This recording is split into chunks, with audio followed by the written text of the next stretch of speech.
আসসালামু আলাইকুম প্রিয় দর্শক, কাছে দূরে যে যেখান থেকেই আমার এই ভিডিওটি দেখছেন তাদের সকলকে জানাচ্ছি অসংখ্য শুভেচ্ছা ও স্বাগতম। আশা করি আপনারা সকলেই ভালো আছেন। আলহামদুলিল্লাহ আমরাও বেশ ভালো আছি।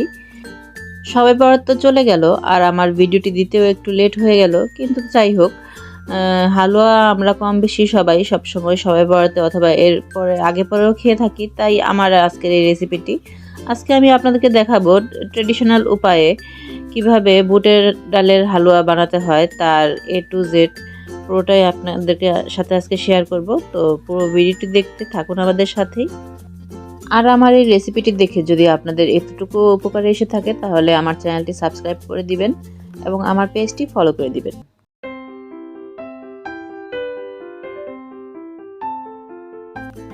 বুটের ডালের হালুয়া বানানোর জন্য এখানে আমি প্রথমে বড় একটা বল নিয়ে নিয়েছি। তার মধ্যে আমি এখানে 3 কাপ ডাল দিয়ে দিব। আমি আজ মেজারমেন্ট কাপের 3 কাপ পরিমাণ ডালের হালুয়া বানাবো।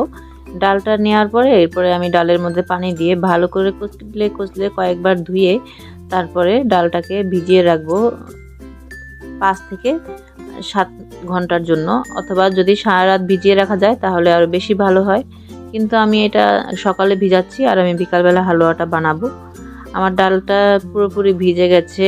আমি এখানে প্রায় 7 থেকে 8 ঘন্টা ডালটা ভিজিয়ে রেখেছিলাম।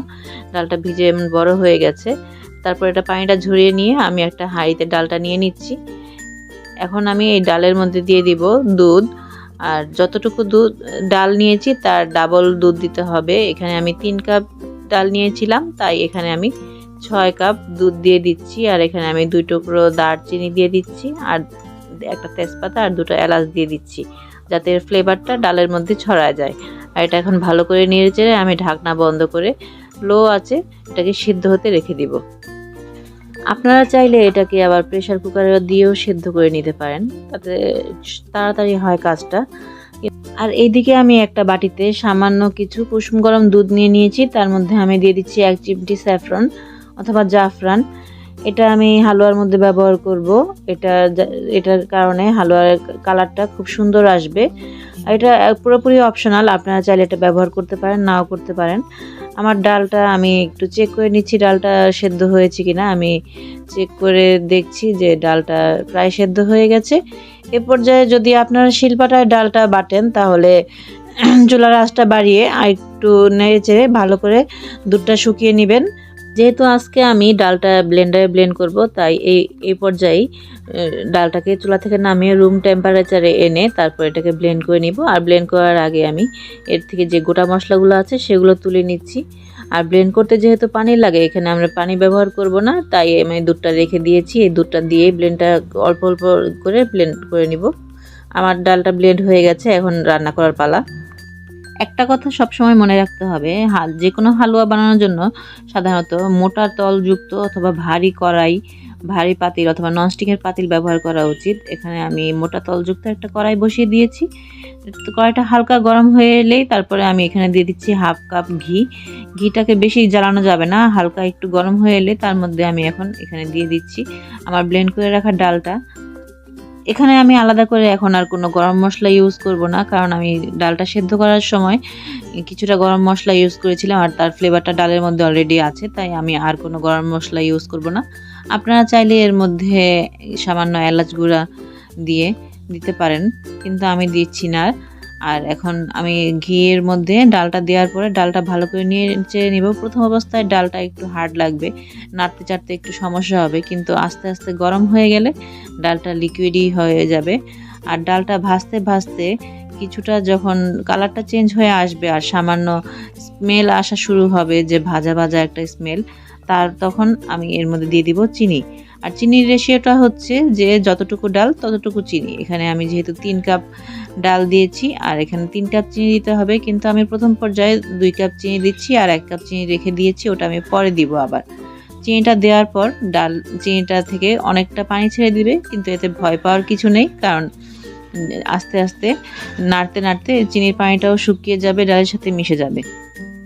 আর এই পর্যায়ে আমি এখানে দিয়ে দিচ্ছি 1 চিমটি পরিমাণ লবণ, চিনির সুইটনেসটাকে ব্যালেন্স করার জন্য। অনেকে আছেন যে মিষ্টি খাবারে লবণ ইউজ করেন না, কিন্তু আমার কাছে মনে হয় যে সামান্য একটু লবণ ইউজ করলে চিনির সুইটনেসটা ব্যালেন্স হয় এবং এর টেস্টটা আরও বেশি বেড়ে যায়। এখন আমি এর মধ্যে আবার বাকি যে চিনিটা ছিল সেটাও দিয়ে দিলাম। এরপর এটা দিয়ে আমি আবার কিছুক্ষণ নাড়তে থাকবো। আর এখন এই পর্যায়ে আমি যে স্যাফরনটা দুধে ভিজিয়ে রেখেছিলাম, এই দুধের কালারটাও চেঞ্জ হয়ে গেছে, এটা আমি হালুয়ার মধ্যে দিয়ে দিব। এটা দেওয়ার পরে আমি হালুয়াটাকে আবার ভালো করে নেড়ে চেড়ে নাড়তে নাড়তে এটাকে শুকিয়ে নেব। বুটের ডালের হালুয়াটা বানানো একটু কষ্টের হলেও এটা খেতে অনেক স্বাদ। আর এই হালুয়াটা অনবরত নাড়তে থাকতে হয়, না হলে নিচ দিয়ে লেগে যায় আর পোড়া গন্ধ আসে, আর পোড়া গন্ধটা আসলে ভালো লাগে না। নাড়তে নাড়তে আমার হালুয়াটা অনেকটাই হয়ে গেছে। আপনারা যদি কেউ চান যে না রুটি দিয়ে এভাবেই খাবেন, তাহলে এই পর্যায়ে নামিয়ে ফেলতে পারেন, কিন্তু আমি আজকে বরফি করব তাই আরেকটু শুকায় নিব। আর এই পর্যায়ে আমি নামানোর আগে আবার কিছুটা ঘি দিয়ে নিচ্ছি, কারণ আমি যে আগে ঘিটা দিয়েছিলাম তার ফ্লেভারটা অনেকটাই রান্না করতে করতে চলে গেছে। এখন আবার একটু ঘি দিয়ে নিলাম নামানোর আগে, যাতে এর ফ্লেভারটা ভালো আসে। এখন আমার ডালটা দেখেন অনেকটাই হয়ে গেছে। আর ডালটা হয়ে গেছে এটা কখন বুঝবেন, যে যখন দেখবেন যে না ডালটা নাড়তে অনেক কষ্ট হচ্ছে আর তলা থেকে উঠে আসছে, তখনই ডালটা হয়ে যাবে। আমি ডালটা চুলা থেকে নামিয়ে নিয়েছি। আর এখন এদিকে আমি একটা ট্রের মধ্যে সামান্য ঘি দিয়ে ঘিটা ভালো করে মেখে নিচ্ছি। এখানে আমি ডালটা দিয়ে তার বরফি করব। এখানে আমি অর্ধেকটা পরিমাণ ডাল দিয়ে দিচ্ছি। সেই ডালটা দেওয়ার পরে সেটাকে আমি চামচ দিয়ে একটু ট্যাপ করে দিব। আর সামান্য হালকা একটু গরম গরম অবস্থায় এটাকে আমি হাতে ঘি মাখে ভালো করে এটাকে বিছিয়ে দিচ্ছি। আর হাত দিয়ে ভালো করে চেপে চেপে বিছিয়ে দিব, যাতে ভিতরে কোনো ফাঁকা না থাকে। আর আমি আবার একটু ঘি মেখে নিচ্ছি, যাতে উপরের দিকটা একটু স্মুথ হয়। আপনারা চাইলে এই কাজটা চামচ দিয়েও করতে পারেন, কিন্তু আমার মনে হয় যে হাত দিয়ে করলে কাজটা বেশি ভালো হয়। এখন আমি একটা ছুরির মধ্যে সামান্য ঘি মেখে নিয়ে নিচ্ছি। গরম গরম থাকা অবস্থায় আমি হালুয়াটা বরফির আকারে কেটে রেখে দিচ্ছি। এখন গরম গরম অবস্থায় এটা যেহেতু নরম, কিছুটা নরম আছে, কিন্তু এটা ঠান্ডা হলে পুরোপুরি বরফির আকার ধারণ করে নেবে এবং শক্ত হয়ে যাবে। তাই এটাকে আগেই আমি কেটে রাখছি, যাতে শক্ত হলে এটা কাটতে আর সমস্যা না হয় আর বরফিটা তুলতে ইজি হয়। আর এটা কাটা হয়ে যাওয়ার পরে এখানে আমি কিছু কিশমিশ বাদাম দিয়ে হালুয়াটা ডেকোরেশন করে নিচ্ছি। এখানে আমি বাকি যে হালুয়াটা রেখেছিলাম সেটা দিয়ে ছাঁচে বানিয়ে আপনাদেরকে দেখাবো। আর এটা যাতে সহজে উঠে আসে তার জন্য আমি ছাঁচের মধ্যে আগে একটু ঘি লাগিয়ে নিচ্ছি। আবার আমি হাতে কিছুটা ঘি নিয়ে এখন হালুয়াটাকে গোল গোল করে ছাঁচের মধ্যে চেপে চেপে এটাকে বসিয়ে দিব এবং এটা সুন্দর একটা ডিজাইন হয়ে যাবে। ভালো করে চেপে চেপে দিতে হবে যাতে ডিজাইনটা ভালো করে বসে। এখন আলতো হাতে এটাকে আমি উঠে নিয়েছি, দেখেন কি সুন্দর ডিজাইন হয়েছে। আর এ পর্যায়ে মনে রাখতে হবে যে হালুয়াটা হালকা গরম থাকতে থাকতে এই কাজগুলো করতে হবে, কারণ হালুয়াটা যখন ঠান্ডা হয়ে যাবে তখন এটা শক্ত হয়ে যাবে, আর তখন আর এই বরফির ডিজাইনটা যে কোনো ডিজাইনই করা যাবে না। তাই এটাকে হালকা গরম গরম অবস্থায় হাতে যখন সয় এই অবস্থায় কাজটা সেরে নিতে হবে। এখন আমি সবগুলো হালুয়া বানিয়ে নিয়েছি আর এর মধ্যে একটা করে বাদাম দিয়ে দিচ্ছি ডেকোরেশন করার জন্য। তো আমার হালুয়াটা রেডি হয়ে গেছে।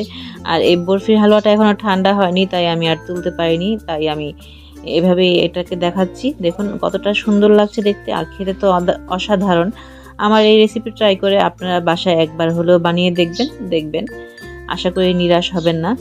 আর যদি আপনাদের কাছে আরও ভালো কোনো উপদেশ থাকে, কোনো ভুল ত্রুটি হয়ে থাকে আমার, সেটাও আমাকে জানাবেন। আর আমার এই ভিডিওটি ভালো লাগলে আমার চ্যানেলটি সাবস্ক্রাইব করে দিবেন, লাইক কমেন্ট এবং শেয়ার করে দিবেন। সবাই ভালো থাকবেন, সুস্থ থাকবেন। আল্লাহ হাফেজ।